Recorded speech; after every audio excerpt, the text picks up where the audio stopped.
जय भीम। ना इश्क ना मोहब्बत ना आशिकी का शौक करते हैं, ना इश्क ना मोहब्बत ना आशिकी का शौक करते हैं। हम तो बाबा साहेब के दीवाने यारों, बस उन्हीं से प्रेम करते हैं। ना बीड़ी ना सिगरेट ना दारू के नशे में चूर है, ना बीड़ी ना सिगरेट ना दारू के नशे में चूर है।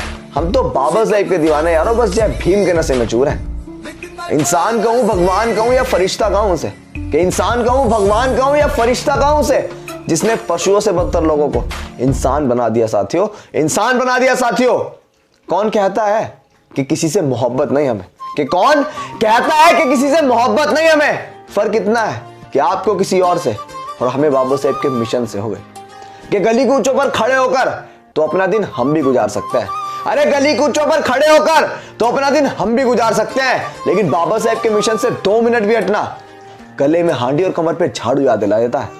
मैं ये बात क्यों कह रहा हूं, बड़े ध्यान से सुनिएगा कि अगर बाबा साहेब इस देश में ना जन्मे होते, बाबा साहेब इस देश में ना आए होते, ना पैदा हुए होते, तो हमारे माँ बाप हमें जब भी जन्म देते, हमारे माँ बाप हमें जब भी पैदा करते, लेकिन ये मान सम्मान स्वाभिमान की जिंदगी हमें नसीब नहीं होती अगर बाबा साहेब इस देश में ना आते। वो इतना सारा त्याग समर्पण बलिदान हमारे लिए ना देते, अपने 4-4 बच्चों की कुर्बानियां हमारे लिए ना देते, इस देश का संविधान ना देते, इस देश का इतना अच्छा कॉन्स्टिट्यूशन ना लिखते, ना उसे इस देश के लिए देते, तो शायद इतने मान सम्मान की स्वाभिमान की जिंदगी हम जी रहे होते।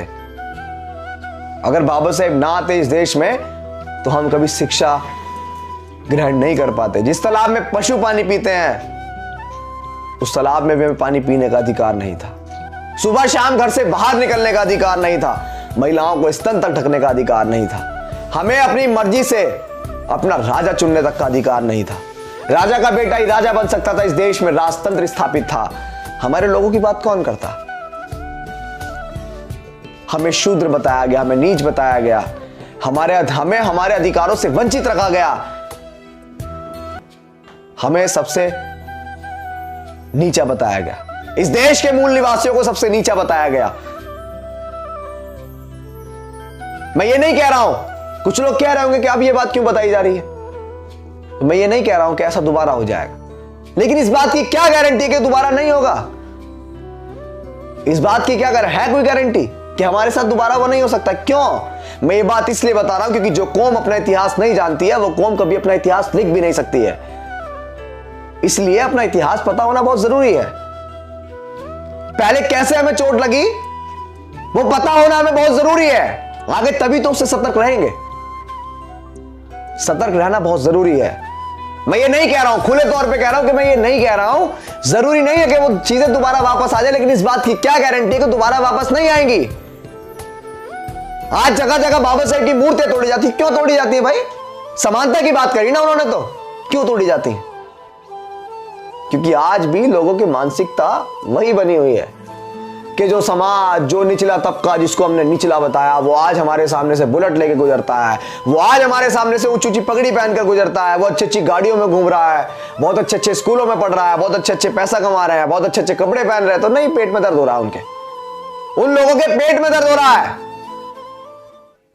इसीलिए मैं कहता हूं कि कोई गारंटी नहीं है कि वो दिन दोबारा नहीं आएंगे। साथियों, बाबा साहेब हमारे लिए हमारे माँ बाप से बढ़ के है, क्योंकि माँ बाप हमें जब भी जन्म देते अगर बाबा साहेब नहीं आते, लेकिन गले में हांडी और पीछे झाड़ू होती,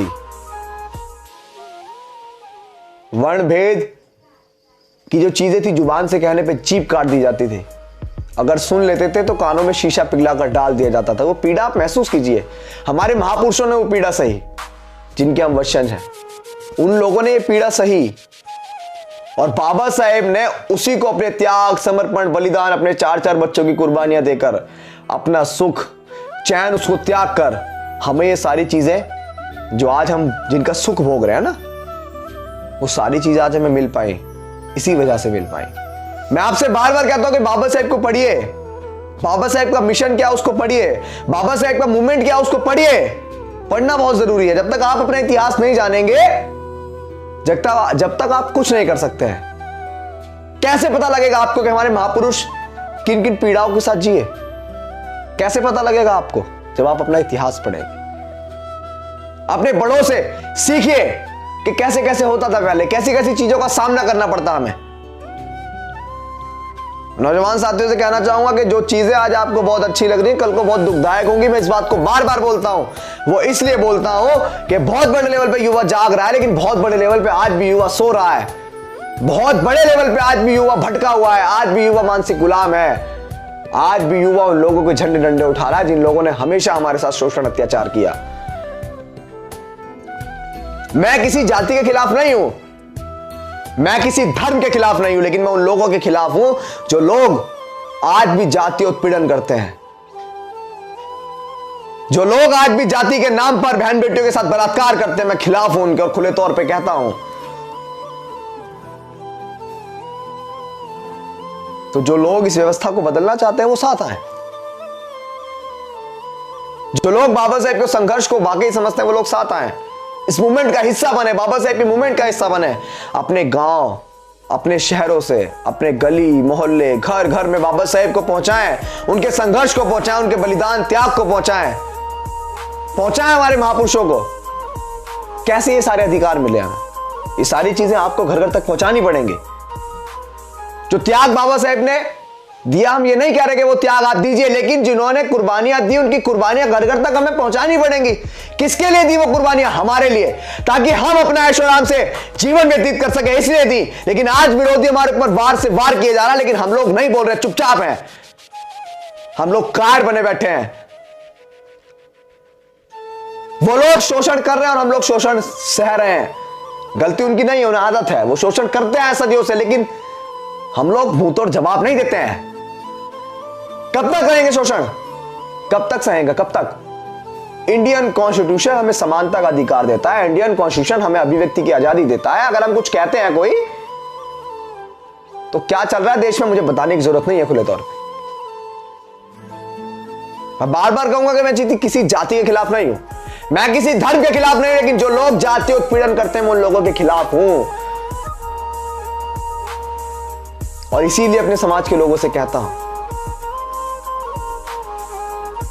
इसीलिए सभी से कहता हूं कि इस देश में समानता के लिए काम कीजिए, इस देश में प्रेम प्यार भाईचारे के लिए काम कीजिए। आज जाति की वजह से भाई भाई का गला काट रहा है।